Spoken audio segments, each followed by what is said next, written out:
apartment on Manhattan's Upper West Side looked like a dream home.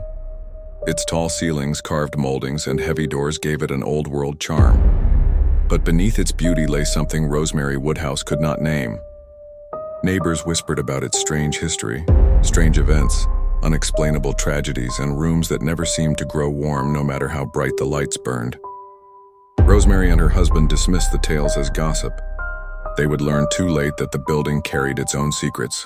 From the very first night, Rosemary felt it, an uneasy presence. In the long hallway, shadows stretched too far, and cold drafts brushed her skin though the windows were closed. She often felt as if unseen eyes followed her every step. The neighbors unsettled her as well. They were overly friendly, always dropping by uninvited, always speaking in hushed tones when they thought she couldn't hear. Their glances seemed drawn to her stomach before she even understood why. When Rosemary discovered she was expecting, her joy quickly became laced with dread. That was when the dreams began. In sleep, she found herself in a candlelit room surrounded by chanting voices.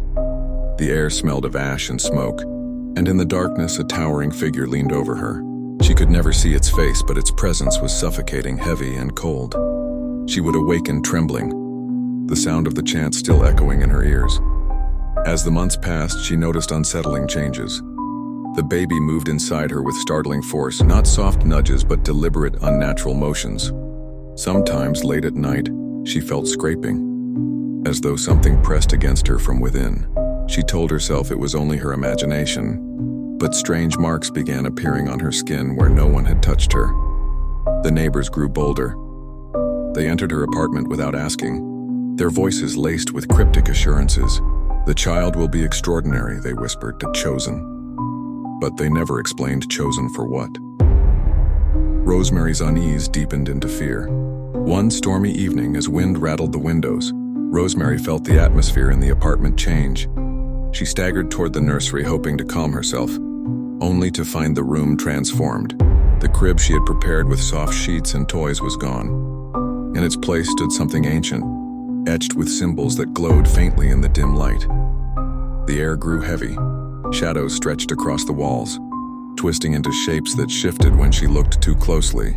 From deep within the building, a low chorus of whispers rose, layered voices chanting words she could not understand.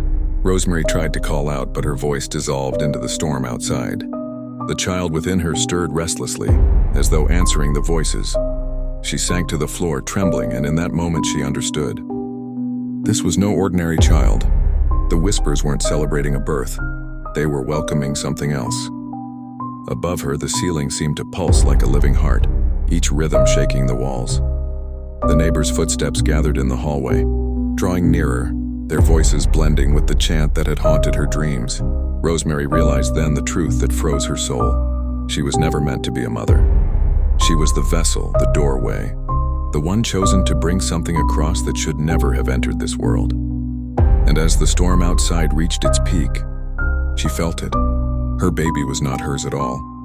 It belonged to them, and they were already here.